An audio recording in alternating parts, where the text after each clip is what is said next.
2021 की तुलना में होता हुआ दिख रहा है। असम में बिल्कुल एक तरफा लड़ाई है और वहां पर बीजेपी 98 सीटों के साथ बीजेपी मींस बीजेपी अलायंस जो है 98 सीटों पर आगे है।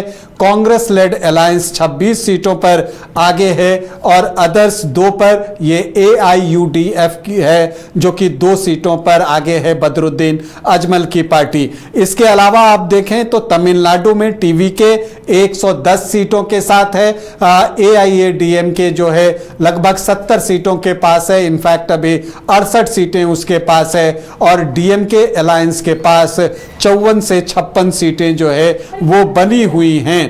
इसके अलावा अगर आप देखें तो अगर हम केरल की बात करें तो वहां पर जो है UDF मजबूत दिख रहा है और एकमात्र जो अच्छी खबर कांग्रेस के लिए है वो केरलम से ही है। UDF 96 सीटों पर आगे है, LDF 37 सीटों पर आगे है। मतलब कि जबरदस्त एंटी इनकम्बेंसी जो है वो केरलम में देखने को मिल रहा है। 10 सालों से जो है LDF का वहां शासन था, पिनरई विजयन की सरकार थी, वो सरकार जो है अब पीछे जाते हुए दिख रही है।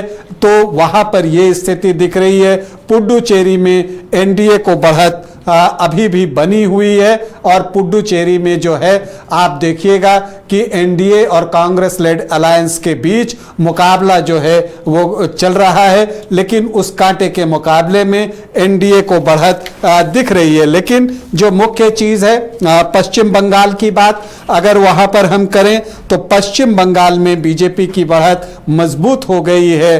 बीजेपी 189 सीटों पर लीड कर रही है। TMC जो है वो 100 से नीचे आ गई है 99 सीटों पर और जो TMC के स्ट्रांग होल्ड वाली सीटें हैं वहां पर भी बीजेपी का प्रदर्शन सुधरा है। जैसे जादवपुर में अगर कहें तो जो 7 सीटें हैं उनमें 4 पर बीजेपी आगे है, 3 पर तृणमूल कांग्रेस है। और अगर आप जादवपुर की बात करें तो आपको बताऊं कि सायोनी घोष जो हैं वो जादवपुर से ही सांसद हैं। तो सायोनी घोष जो कि तृणमूल कांग्रेस की स्टार प्रचारक रही, उनके खुद के संसदीय क्षेत्र में 4 सीटों पर बीजेपी जो है वो आगे चल रही है और तृणमूल 3 सीटों पर आगे है। वर्धमान पूर्वी में बीजेपी 5, TMC 2, डायमंड हार्बर जो कि अभिषेक बनर्जी का लोकसभा क्षेत्र है, यहां पर अगर आप देखें तो तृणमूल कांग्रेस 6 की 6 सीटों पर आगे है और एक जो सीट है वहां पर चुनाव काउंटर मांड हुआ है जिसके बारे में कल हमने आपसे चर्चा की थी। तो ये चीजें दिख रही हैं। कूच बिहार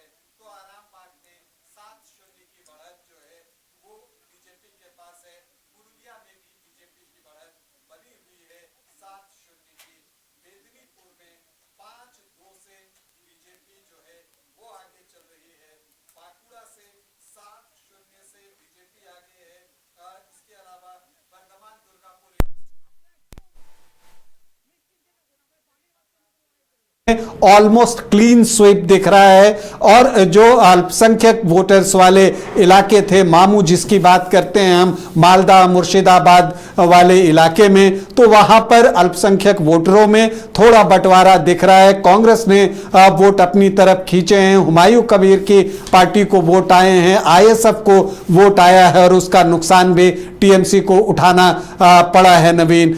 लेकिन जो बीजेपी के स्ट्रांग होल्ड वाले क्षेत्र थे वहां पर बीजेपी ने होल्ड किया है, तो जो प्रेसिडेंसी इलाका है वहां पर पेनिट्रेट करते हुए बीजेपी दिखी है और यही वजह है कि बंगाल में बीजेपी को बढ़त दिख रही है। चलिए, तो बंगाल में बीजेपी बढ़त की ओर लगातार आगे बढ़ रही है। ममता बनर्जी की प्रतिक्रिया भी सामने आई है और राकेश जी, आपने जो बताया कि कुछ ऐसे स्ट्रांग होल्ड वाली सीटें रही हैं जहां भारतीय जनता पार्टी ने फिर से यह दिखाया है कि हमारा यहां स्ट्रांग होल्ड क्यों रहा है। और देखिए, ताजा अपडेट इस वक्त यह है कि ममता के घर के बाहर जय श्री राम के नारे लग रहे हैं। वहीं एक और अपडेट है दर्शकों के लिए, आसनसोल में टीएमसी ऑफिस में तोड़फोड़ की जो बातें हैं वो भी सामने आ रही हैं। बहरहाल काउंटिंग लगातार जारी है और ममता बनर्जी ने अपने कार्यकर्ताओं से अपील भी की है कि वो मतगणना केंद्रों पर डटे रहें। इस वक्त हमारे साथ चर्चा के लिए कांग्रेस के वरिष्ठ नेता आलोक दुबे जी भी हमारे स्टूडियो में मौजूद हैं, उनसे भी जुड़ेंगे और आगे इस चर्चा को और समझेंगे कि किस तरीके से इन परिणामों को वो देख रहे हैं। आलोक जी, पहले तो बहुत स्वागत है आपका न्यूज बाइस्कोप में। Thank you. आलोक जी, अब देखिए परिणाम धीरे धीरे स्पष्ट हो रहे हैं। लगभग 1:30 बजे का वक्त होने को है और भारतीय जनता पार्टी बहुमत की ओर बढ़ती हुई बंगाल में नजर आ रही है। 15 सालों के बाद दीदी का किला ढहता हुआ नजर आ रहा है। पहला रिएक्शन क्या होगा आपका?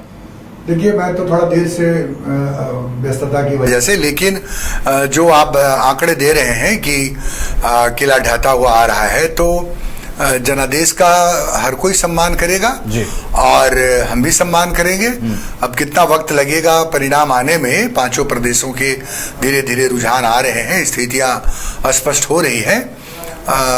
लेकिन एक बात जरूर है, जिस तरह से भारतीय जनता पार्टी ने पिछले 5 वर्ष से लगातार बंगाल में एक्सरसाइज किया और एक एक विधानसभा में जो वोटर के जो संख्या है या जो वोटर का मूड है, या जहां 5 से 15 हजार वोट तक के अंदर में उनके कैंडिडेट चुनाव हारे हैं, तो बड़ा स्ट्रेटजिकली उन्होंने जो है वो लगभग 1 करोड़ जो है मतदाताओं का नाम जो है वहां से काटने के लिए हटाया गया।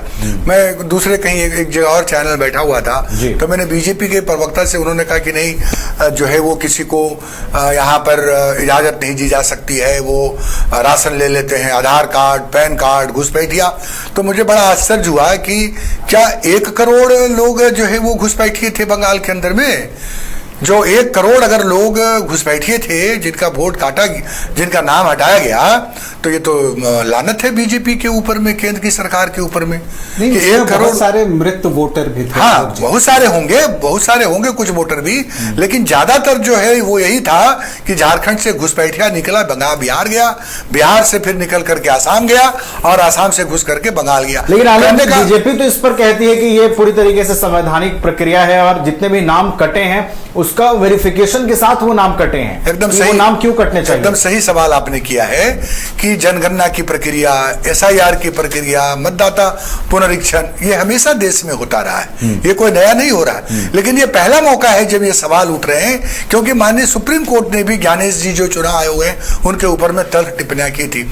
आज इसलिए ये बातें हो रही हैं कि चुनाव आयोग पूरी तरह से जो है वो भारतीय जनता पार्टी के दबाव में काम कर रही है। वो कैसे काम कर रही है? अभी ईरान और अमेरिका के युद्ध में हम देख रहे थे टीवी चैनलों में कि 85,000 फौज ईरान से लड़ने के लिए अमेरिका ने अपने उतारे सैनिकों को, और हमारे यहाँ क्या किया प्रधानमंत्री जी, चुनाव आयोग ने 2.5 लाख जो है केंद्रीय रिजर्व पुलिस बल को बंगाल के चुनाव में उतारा गया।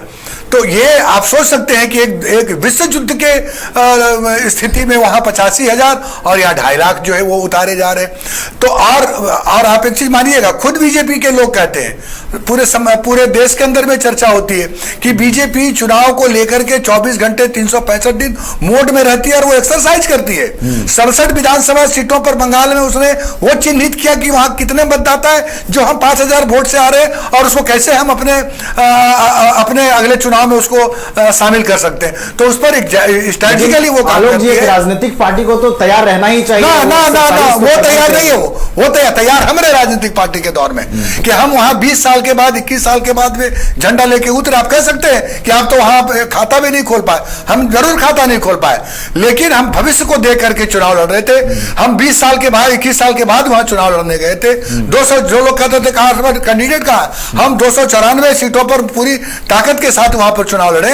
हम आगे भविष्य को देख रहे हैं। जो अंडर एस्टिमेट कर रहे हैं कांग्रेस पार्टी को, जिसकी जिम्मेदारी थी ममता बनर्जी जी को, ममता बनर्जी ने प्लेटफॉर्म दिया बीजेपी को वहां पर प्रवेश करने के लिए। भ्रष्टाचार के आरोप लगे ममता दीदी के ऊपर में और एक माहौल क्रिएट हुआ कि बीजेपी वहां पर प्रवेश की है। तो लेकिन इसके बावजूद भी जो है हम ये मानते हैं कि चुनाव, अब आप सोचिए ना, देश का प्रधानमंत्री है, आप देखिए 2-2.5 महीने से जहां पूरी दुनिया वैश्विक संकट से गुजर रही है, ये महामानव क्या कर रहे हैं? 4 प्रदेश के चुनाव में लगे हुए हैं, कभी बंगाल में जा रहे हैं, कभी आसाम में जा रहे हैं, नारी शक्ति बंधन करके वोट लेना महिलाओं का, तो उसके लिए आप कर रहे हैं। आप बिहार का इलेक्शन देखिए कि चुनाव के घोषणा के बाद चुनाव आयोग ने बीच में 10-10 हजार रुपया 2 बार महिलाओं के खाते में डुलवाए। तो ये एक नया ट्रेंड हो रहा है कि जिसकी सरकार जहां रहेगी वो वहां पर पैसे देकर के वोट को प्रभावित करेगा। और एक घर में 2-3 महिलाओं को डबल दिया, 10,000 एक बार, फिर 15 दिन के अंदर 10,000 रुपया, तो 20,000 रुपए चुनाव को देकर के प्रभावित कर रहा है। चुनाव का मोड का वजह से देखिए चुनाव का मोड किस तरह से होता है। जिस नीतीश कुमार के नाम पर बिहार में जनादेश मिला, उस नीतीश कुमार को जो है उन्होंने बाहर का रास्ता दिखा दिया। जिस महाराष्ट्र में शिवसेना के साथ उन्होंने किया, शिवसेना को खंडित करके कर दिया। तो ये चुनाव का मोड ये कि हमको कैसे भी सरकार बनाना है, चाहे उसके लिए जो भी खरीदना पड़े, पार्टी तोड़ना पड़े, चुनाव आयोग का इस्तेमाल करने, सेंट्रल फोर्स का इस्तेमाल करने, वो हर हथकंडा अपनाएंगे ताकि हमको चुनाव को जीतना है। लेकिन असम में आप ही के नेता हैं, माफ कीजिएगा, पश्चिम बंगाल में आपके वरिष्ठ नेता कांग्रेस के संसदीय दल के नेता थे पिछले लोकसभा में, अधीर रंजन चौधरी, वो तो कहते हैं कि चुनाव बहुत अच्छा हुआ और सुरक्षा बलों के आने से भयमुक्त होकर लोग वोटिंग कर सके। आप कह रहे हैं कि 2.5 लाख जो है सुरक्षा बल उतार दिए गए, लेकिन अगर 2.5 लाख उतारने से चुनाव स्वच्छ होता है तो इसमें क्या परेशानी है? अगर भयमुक्त होकर लोग वोट करते हैं, जैसा आप ही के नेता अधीर रंजन चौधरी वरिष्ठ नेता हैं और इतने वरिष्ठ हैं कि उनको लोकसभा में कांग्रेस का नेता बनाया गया था पिछले लोकसभा चुनाव में, बंगाल के सबसे बड़े नेता के तौर पर जाने जाते हैं, वो ये बातें कह रहे हैं कि बहुत शुद्ध चुनाव हुआ है और बहुत अच्छे ढंग से चुनाव हुआ है। तो उस पर आप क्या कहते हैं? देखिए, मैं उनकी बातों को काट नहीं रहा हूं या मेरा कहने का संदर्भ क्या है आप उनको समझिए। नो डाउट अधीर रंजन चौधरी जी देश के बड़े नेता हैं। पिछले बार वो जो है राज्यसभा में हमारे, लोकसभा में हमारे नेता प्रतिपक्ष हुआ करते थे, तो वो नहीं, हमारा कहने का मतलब ये है कि अगर पिछले बार के चुनाव में जो बंगाल में इतने दिन से चुनाव हो रहे हैं, अगर इस तरह से हम बात करें तो जनता का अपमान है। क्या वहां पर इतने दिनों से जो वोट हो रहे थे वो निष्पक्ष चुनाव नहीं हो रहे थे? वहां भी निष्पक्ष चुनाव हो रहे थे। अब वो जमाना था, कभी बिहार के चुनाव में वोट का इतना प्रभाव होता था कि मतदाता घरों से निकलते नहीं थे, बंदूक के बल पर उनका वोट ले लिया जाता था। लेकिन आज परिस्थितियां बदली, झारखंड में भी जो है हम 2-3 चरणों में चुनाव कर रहे हैं। एक जमाना था भारतीय जनता पार्टी की डबल इंजन की सरकार थी, फिर भी हम 5 चरण के चुनाव में जाते थे। आपको याद होगा छोटे से प्रदेश में 5-5 चरणों में हम चुनाव जाते थे, फोर्स वहां भी उतारे जाते थे चुनाव हुए। लेकिन आज माहौल बदला। आज लोग बंगाल के अंदर में भी जो है, अगर पिछले बार चुनाव हुए तो वहां भी जो है वो वोट लोगों ने डालने का काम किया था और निष्पक्ष चुनाव वहां भी हुए थे। ये परसेप्शन बनाया जा रहा है कि वहां पर जो है नहीं हो रहे हैं। आप कांग्रेस के नेताओं के पिछले चुनाव 2021 के बाद जो चुनाव हुआ उसमें नेताओं के बयान सुनिए, उसमें अधीर रंजन चौधरी की भी आप चर्चा कर लीजिए। अधीर रंजन चौधरी ने तो अभी लोकसभा चुनाव के बाद भी ये बातें कही। वो लगातार कहते रहे हैं कि बंगाल में फेयर इलेक्शन नहीं हो पा रहा है, या तो वो बंगाल में होकर वहां को नहीं समझ पा रहे हैं या कांग्रेस का एक अलग स्टैंड है। एक और चीज है कि हमेशा कहा जाता है जब इंडिया ब्लॉक की बात आती है तो ये बातें भी कही जाती हैं आलोक जी कि अगर AIMIM चुनाव लड़े तो वो बीजेपी की बी टीम होती है। तो कांग्रेस जो वहां पर चुनाव लड़ रही है पश्चिम बंगाल में, उसने क्या किया? वो अगर आप देखिए कि कांग्रेस का बेहतर प्रदर्शन कहां है, मालदा मुर्शिदाबाद में कांग्रेस भले ही सीट न जीते, लेकिन आप देखेंगे चूंकि अधीर रंजन चौधरी भी वहीं उधर से ही चुनाव लड़ रहे हैं, तो वहां पर आप एक चीज देखेंगे कि कांग्रेस को अच्छे वोट आएंगे। इस बार पिछले बार की तुलना में वोट ज्यादा है। तो अब अगर अल्पसंख्यक वोटरों में भी सेंधमारी कांग्रेस ने कर दी तो नुकसान तो तृणमूल को ही होगा ना। तो ये नुकसान तो आपने किया तृणमूल का। देखिए, बहुत अच्छा सवाल किया आपने। तृणमूल कांग्रेस की ये जिम्मेदारी थी चुनाव के पहले कि वो जो लाइक माइंडेड दल हैं वो उनके साथ में समझौता करें, उनको लेके चले। तृणमूल कांग्रेस ने कांग्रेस पार्टी को नजरअंदाज किया। उनको लगा कि नहीं, कांग्रेस की जो है वो हमें जरूरत नहीं है। वो बड़े भूमिका में थे, बड़े संगठन थे, सरकार चला रहे थे, ये जिम्मेदारी उनकी थी। उन्होंने जो है वो जिम्मेदारी, उन्होंने कांग्रेस को लाइटली लिया या उनको लगा होगा कि नहीं कांग्रेस में कोई दम नहीं है लेकिन ये बातें हो रही थी कि भारतीय जनता पार्टी को बंगाल के अंदर में फलने फूलने का मौका ममता बनर्जी जी ने दिया। और इतना ही नहीं, उनके ऊपर में भ्रष्टाचार के भी आरोप लगे। हम हर जगह कंपल्सन नहीं है या कोई हमने स्टैम्प वेंडर पर एग्रीमेंट नहीं किया हुआ है कि कौन कहां से चुनाव लड़ेगा।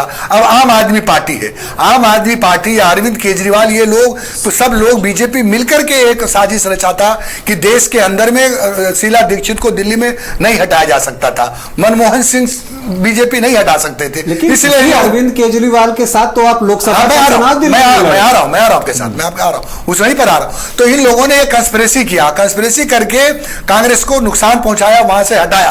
आज भी आप देखेंगे जहां कहीं भी कांग्रेस पार्टी का सीधा मुकाबला बीजेपी के साथ होता है, ये लोग सामने चले आते हैं, आम आदमी पार्टी चली आती है। पंजाब में अगर होता है तो बीजेपी को मालूम है हम नहीं सकेंगे, आम आदमी को पार्टी भेज देती है। गुजरात में आम आदमी पार्टी भेज दिया, गोवा में आम आदमी को भेज दिया, दिल्ली में आम आदमी पार्टी। तो ये जो चीजें हैं, तो हम तो अपना 30-35 साल से भारतीय जनता पार्टी को रोकने के लिए हमने बहुत सारी कुर्बानियां दी, कई रीजनल पार्टी को हमने मौका दिया आगे बढ़ने का, और हम जो है बीजेपी को रोकने का प्रयास करते हैं। विजय रथ आप नहीं रोक पा रहे हैं भारतीय जनता पार्टी। हाँ बिल्कुल बिल्कुल, आप एकदम, मैं आपसे सहमत हूं, मैं आपसे सहमत हूं कि विजय रथ हम जो है वो हमको जितना लड़ना, लेकिन हम लड़े हैं बंगाल के अंदर में। खास करके आलोक जी, आप वरिष्ठ नेता हैं, आप चीजों को मुझसे बेहतर समझते होंगे, लेकिन जैसे मैं हरियाणा चुनाव की बात करूंगा, अगर हरियाणा में कांग्रेस आम आदमी पार्टी के साथ गठबंधन अगर उसने कर लिया होता, कुछ एक सीटों की बात थी, अगर 2-3 सीटों पर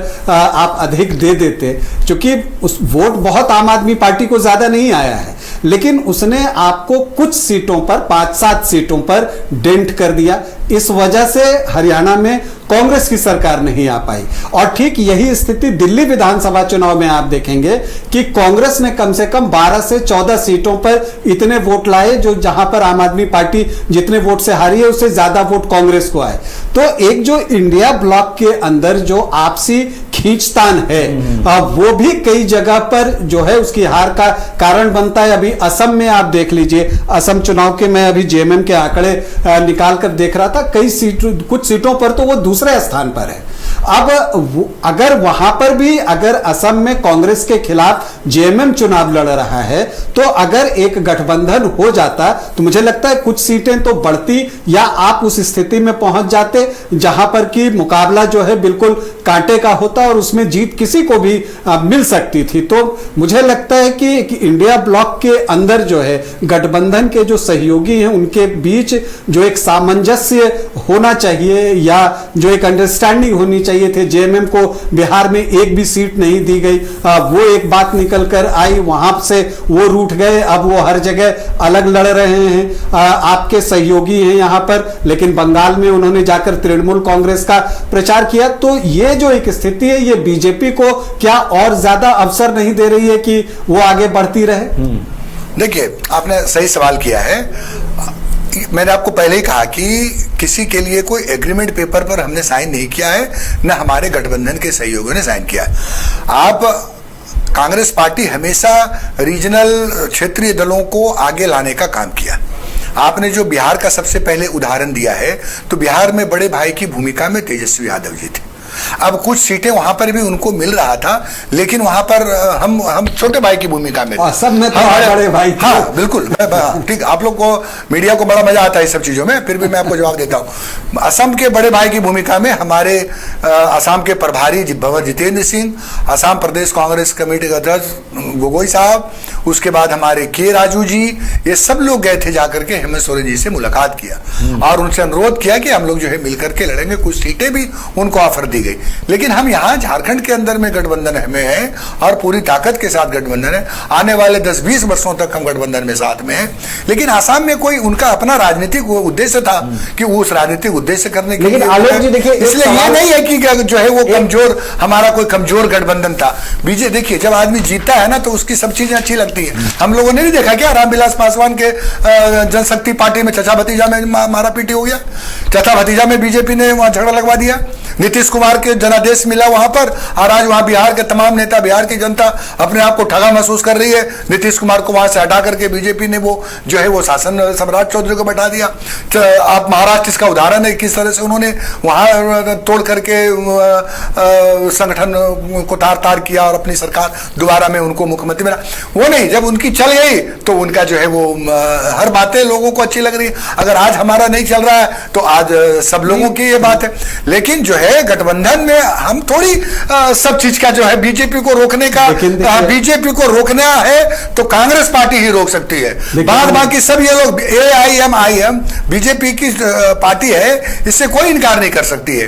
तो इसलिए आपका अपना नजरिया दिलचस्प है कि AIM जो है वो आप कहते हैं कि बीजेपी की बी टीम है, लेकिन जब अभी वहां पर राज्यसभा का चुनाव बिहार में हो रहा था तो AIM के जो 5 विधायक हैं उन्होंने महागठबंधन के प्रत्याशी के पक्ष में वोट किया, बल्कि जो कांग्रेस के 3 विधायक थे वो टर्न अप नहीं हुए।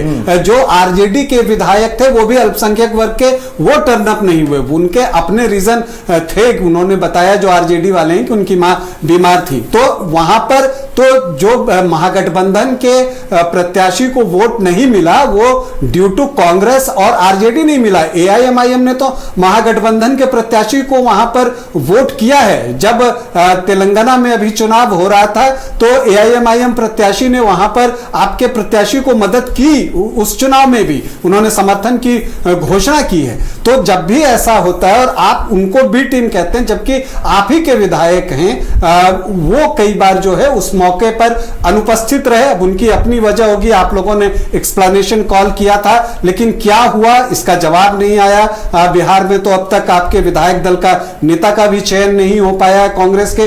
तो ये चीजें हैं। मैं असल में असम पे ही आना चाह रहा था कि असम में मैं इसलिए कह रहा था कि जैसे देखिए मस्बत बीजेपी, माफ कीजिएगा, JMM वहां दूसरे स्थान पर है, गोसाईगांव यहां पर भी JMM दूसरे स्थान पर है, और वहां पर जो आपका गठबंधन है वो उनसे पीछे है। भेरगांव वहां पर भी जो है JMM का प्रदर्शन बेहतर हो रहा है, अब दूसरे से वो तीसरे पर चले गए हैं। दिग्बोई वहां पर भी JMM जो है दूसरे स्थान पर है, और कई बाकी सीटों पर वो तीसरे स्थान पर है जहां पर की ज्यादा प्रत्याशी हैं। तो इसका मतलब कि JMM ने जो मुद्दे वहां पर उठाए उसको लोगों के बीच रखने में वो कुछ हद तक सफल हुआ। अगर आपका सहयोग मिल जाता तो आपका भी भला होता और JMM का भी भला होता है। नहीं, मैं समझ सकता हूँ मीडिया के लोगों की जो बीजेपी को लेकर के चिंता है, वो मैं समझ सकता हूँ कि आप लोग थोड़ा बहुत ज़्यादा ही उत्साहित हैं कि किसी तरह से जो है बंगाल में, असम में बीजेपी जो है वहाँ आ जाए। तो आप जहां तक आपके आपने जो ये आंकड़े दिए हैं अभी हम लोग उसको देखे नहीं है, अब उसको आप जो दिखा रहे हैं वो सही दिखा रहे हैं। हाँ। तो उस पर हम लोग फिर बाद में इस पर विश्लेषण करेंगे कि कहां पर क्या हो गया। लेकिन इसको देखे अब यही है ना कि कौन बीजेपी से जहां हमारी सीधी टक्कर है तो उस स्थिति में कौन कहां पर क्या उद्देश्य लेके जा रहा है, तो ये उनकी अपनी राजनीति है। और हम जो है ये तो नहीं कह सकते हैं कि किसी भी राजनीतिक दल को कि वो चुनाव नहीं लड़े। सबको अधिकार है अपना चुनाव लड़ने का, अपना एजेंडा लेकर के जाना, अपनी नीतियों को लेके जाना, अपनी राजनीति को लेके जाना। अब जनता फैसला कर दे, फिर बाद में हम इसका विश्लेषण करेंगे, इसकी समीक्षा करेंगे। इसी पे एक सवाल होगा, असम की हम बात कर रहे हैं तो असम पे ही आते हैं। असम में आपने लंबे समय तक सरकार चलाई है और इस बार भी आप मजबूती से ये दावा कर रहे थे, आपके जो असम प्रदेश के जो अध्यक्ष हैं गौरव गोगोई, वो ये कह रहे थे कि हम वापस आ रहे हैं, कांग्रेस की सरकार यहां बनने जा रही है। लेकिन फिर से यहां हिमंता का जादू चला है। क्या कमियां देखते हैं, कहां चूक हुई है? कांग्रेस इस बार असम में फिर से सिमटती नजर आ रही है। एक उदाहरण मैं दूंगा लालू यादव जी का। एक बार मीडिया ने लालू यादव से पूछा, लालू जी आप तो चुनाव के पहले कह रहे थे कि लोकसभा के 54 का 54 सीट हम जीतेंगे, तो अभी तो रिजल्ट आ गए, आप तो 12 ही सीट जीत पाए। तो बोले क्या कहते हैं, 54 हार जाएंगे? तो मतलब आप लोगों को पता था? नहीं, बता रहा हूं मैं, एक उदाहरण दिया मैंने, पता मुझे क्या था मैं बता दे रहा हूं। आसाम और त्रिपुरा का समझौता नेशन इंटरेस्ट में कांग्रेस पार्टी ने किया था और कांग्रेस को आने में वहां 20 वर्ष लग गए। पंजाब का लोंगोवाल समझौता हमने किया, हमको वहां आने में कई वर्ष लग गए। लेकिन हमने हमेशा नेशन को सामने सर्वोपरि माना। और जब 20 साल के बाद असम और त्रिपुरा में जब हम वापस आए थे तो प्रचंड जनादेश के साथ में आए थे। पंजाब में जब हम आए तो प्रचंड जनादेश के के साथ में आए। हमारे मुख्यमंत्री बेअंत सिंह जी को पोटिको से वहां आतंकवादियों ने उड़ा दिया था। तो हमने कुर्बानी भी दिया है, हम राजनीति कर रहे हैं वहां, हमने ताकत के साथ चुनाव लड़ा है, घुसपैठिए के सवाल पर हम चुनाव लड़े।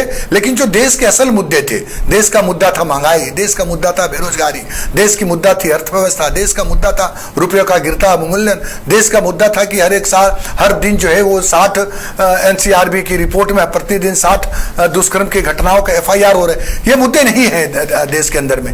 आज राजनीतिक मुद्दे हैं गाय गोबर, आज राजनीतिक मुद्दे हैं हिंदुस्तान पाकिस्तान, आज राजनीतिक मुद्दे है घुसपैठिया, आज राजनीतिक मुद्दा है प्रधानमंत्री जी और पूरा कांग्रेस। घुसपैठियों की बात तो आप करते थे, अभी आपने ही कहा आलोक जी। हमने कहा, ये तो इन लोग कह रहे हैं बाबा, झारखंड से शुरू किया कि घुसपैठिया घुसपैठिया घुसपैठिया, 1 करोड़ घुसपैठिया का नाम बोला कि 1 करोड़ घुसपैठिया है जिसका नाम हम लोग काट दिए। अरे भाई 1 करोड़ घुसपैठिया अगर बांग्लादेश से आ गया, लेकिन इस बंगाल में तो सरकार देती रही है कि इतने घुसपैठियों को बाहर कराया गया, या हमारा विजन है कि नहीं। अभी बीजेपी के प्रवक्ता थे, मैंने उनसे ये बात कहा था जो आपने अभी कहा एग्जैक्ट, मैंने वही कहा। उन्होंने कहा कि घुसपैठियों को हटाना एक लंबी प्रक्रिया है। मैंने कहा तो फिर क्या अगला चुनाव इसी में आप देखिए, आप नारी शक्ति वंदन में आप देश के प्रधानमंत्री की बात सुन रहे थे, आपने देखा कि वो किस तरह से जो है देश की जनता को गुमराह कर रहे हैं सिर्फ पश्चिम बंगाल और जो है वो तमिलनाडु की वोट लेने के लिए। अब राजनाथ सिंह का स्टेटमेंट आपने सुना कि इस वैश्विक युग में जो है वो हम प्रयास कर रहे हैं शांति करने के लिए, लेकिन क्रेडिट पाकिस्तान लेके चला जा रहा है। भाई 2.5 महीने 3 महीने से लगातार आप चुनाव के मोड में हैं और देश आज दूसरे संकट के दौर से गुजर रहा है, जहां आपकी एक बड़ी भूमिका होनी चाहिए थी देश के अंदर में, जहां आप सोच रहे हैं कि जो है 81% जो है वो ये कमर्शियल गैस में 3 महीने में फरवरी से लेकर के 81% मूल्य वृद्धि हुआ है। देश के 70% रेस्टोरेंट बंद हो चुके हैं, होटल छोटे छोटे फूड स्ट्रीट के सारे बंद हो रहे हैं, बेरोजगारी की चरम सीमा बढ़ेगी, स्थिति अराजक होगा। उस पर चर्चा ना मीडिया करती है ना देश का मुद्दा बनते हैं। देश का मुद्दा क्या बनते हैं कि जो है वो घुसपैठिया आ गया। देश के मुद्दा क्या हो रहा है, प्रधानमंत्री जी ने देखिए झाड़ मुड़ी खा लिया, कमाल कर दिया प्रधानमंत्री ने। अमित शाह जी ने कहा घबराना नहीं है, 2 महीने तक सेंट्रल फोर्स रहेगा। बताइए गृह मंत्री के उसको उल्टा लटका देंगे, क्या तो बोला तो उल्टा लटका देंगे कि गोली मार देंगे, उल्टा सीधा कर। देश के प्रधानमंत्री गृह मंत्री की ये भाषा। देखिए चुनाव लड़ना, जितना चुनाव हम हारे, अगर दूसरा बीजेपी चुनाव हारी होती तब तक उनका बोरिया भी सिमट गया होता। लेकिन अमेरिका जिस तरह से जो है हमें आंख दिखा रहा है, आप देख रहे हैं क्या चीज नहीं कह रहा है। तो मुद्दे आज ये नहीं है, मुद्दा आज भी देश के अंदर में बीजेपी सेट कर रही है, मीडिया उसको फॉलो कर रही है। क्या मुद्दा है, घुसपैठिया घुसपैठिया घुसपैठिया घुसपैठिया। गौ मांस खाना चाहिए, खाना चाहिए कि नहीं खाना चाहिए। उसको बोला कि भाई आप घर में मुस्लिम, हम तो हम कहां बोलते हैं नहीं खाना चाहिए, खाना चाहिए, घर के अंदर खाना चाहिए, रूम के अंदर खाना चाहिए। कल तक बोल रहे थे कि गाय हमारी माता है, हमको कुछ नहीं आता है, बैल हमारा बाप है, नंबर देना पाप है। तो ये सारा चीज ये सब का है। लेकिन एक अच्छी खबर भी है आपके लिए, केरलम में केरल है लेकिन 97 सीट्स आपके पास बढ़त रुझानों में दिख रहा है। और एलडीएफ का जो शासन था 10 सालों का, एक उसको अब जो है एक बार फिर से यूडीएफ यानी कि अच्छी खबर जो है कांग्रेस के लिए यूडीएफ से है। यूडीएफ ने जबरदस्त वापसी की है और इसको अगर आलोक जी हम समझने की कोशिश करें तो क्या लगता है, राहुल गांधी हो या प्रियंका गांधी हो, केरल से अभी खुद वायनाड से प्रियंका गांधी सांसद हैं, उससे पहले राहुल गांधी थे, क्या इन चीजों का इम्पैक्ट आप केरलम में देखते हैं, या आपको लगता है कि एलडीएफ की जो शासन व्यवस्था थी उनके खिलाफ एंटी इनकम्बेंसी बहुत ज्यादा हो गया था? और यहाँ पर ये एकमात्र ऐसा मैं देख रहा हूँ साउथ में केरलम है जहाँ पर बीजेपी की स्थिति भी बहुत अच्छी नहीं है। वो अलाई के साथ सिर्फ 3 सीटों पर सिमट रही है और जो इस बार उसको उम्मीद थे कि वो 5 से ज्यादा सीटें या डबल डिजिट में जाने का जो उसका इरादा था वो कामयाब होता नहीं दिख रहा है। तो ये 3 सवाल हैं कि कांग्रेस की कामयाबी का राज, एलडीएफ क्यों गिर रहा है और बीजेपी वहां पर क्यों अपने लिए डबल डिजिट तक नहीं पहुंच पा रही है। देखिए जरूर आपने सही कहा, बीजेपी ने वहां भी बहुत प्रयास किया, लेकिन चूंकि वो बॉर्डर इलाका से नहीं है इसलिए वो घुसपैठिया विषय नहीं बन पाया वहां पर। राहुल जी का, प्रियंका जी का वहां से कनेक्ट होना यकीनन जो है वो पार्टी को फायदा हुआ है। पहले राहुल जी थे वहां से सांसद, फिर प्रियंका जी वहां गई, तो एक कनेक्शन बना वहां के लोगों के साथ राहुल जी का, प्रियंका जी का, उस पर पर विश्वास बढ़ा और केरल की जनता ने जो है वो कांग्रेस पर विश्वास दिखाया है। हम तमिलनाडु में भी उम्मीद कर रहे थे, लेकिन वहां भी जो है वो एक कोई टीवी के वो थालापति विजय जो एक्टर हैं उनका साउथ में एक्टर्स का बहुत यूज होता है। लेकिन फिर भी जो भी जनादेश आएगा हम उसका सम्मान करेंगे। कहां कमियां रह गई फिर से आगे बढ़ेंगे। हार जीत चुनाव में होते हैं, लेकिन आज भी राहुल गांधी, मल्लिकार्जुन खड़गे के नेतृत्व में जो मुद्दे हैं उन मुद्दों पर हम लेकर के आगे बढ़ेंगे। आज देश महंगाई के संकट से जूझ रहा है, आज उस पर बात करने की जरूरत है। लेकिन मुझे उम्मीद है कि देश की सरकार इन मुद्दों पर चर्चा नहीं करेगी, क्योंकि उन्हें जनादेश मिल रहा है बंगाल में, असम में, तो वो इसी मुद्दे को लेकर के फिर आगे बढ़ेगी और जनता फिर अपने आप को ठगा हुआ महसूस करेगी। बहुत बहुत धन्यवाद। अच्छा राकेश जी, एक सवाल लेना चाहेंगे आपसे। अभी हम लोग टीवीके की बात कर रहे थे। टीवीके जिस तरीके से राकेश जी परफॉर्म कर रही है, अगर हम कहें तो पूरी तरीके से टीवीके की सुनामी आई है। और यहां पर अगर आप एम.के. स्टालिन जो तमिलनाडु के सीएम रहे हैं, वो खुद अपनी सीट कोलाथूर की जो सीट है राकेश जी, वहां पर वो पीछे चल रहे हैं। उस सीट का कोई अपडेट अगर आया हो तो दर्शकों तक पहुंचाएं उसको। जहाँ अभी तक जो इस सूचना जो आखिर रात में आई है हम लोगों के पास, उसमें वो उस सीट पर पीछे चल रहे थे। इसके अलावा देखिए, वहाँ पर थालापति विजय की बात कीजिए और उनकी पार्टी टीवीके की बात कीजिए तो उसने बेहतर प्रदर्शन किया है। और इस बात की चर्चा जो है वो पहले से भी हो रही थी कि टीवीके यहाँ पर बेहतर कर सकती है। एक नया एंगल खोला है टीवीके ने यहाँ पर। नहीं तो यहाँ का चुनाव अगर पिछले 4-5 दशक से आप देखें तो डीएमके और एआईएडीएमके के बीच में ही हो रहा था। एक द्रविड़ राजनीति की बात है। एमजी रामचंद्रन ने जो है एआईएडीएमके का गठन किया था। उसके बाद फिर उनके बाद ये पार्टी जब टूटी और डीएमके अलग जो है पार्टी के तौर पे आई, तो एआईएडीएमके जयललिता संभालती थी और डीएमके कर। क्रिकेट के विश्व मंच पर छा रही हैं रांची की प्रतिभाएं। इन प्रतिभाओं को संवार रहा है जेके इंटरनेशनल क्रिकेट एकेडमी। अनुभवी कोच की देखरेख, सुविधाओं से लैस जेके क्रिकेट एकेडमी अनुशासन और आत्मविश्वास का विश्वास भरा सफर।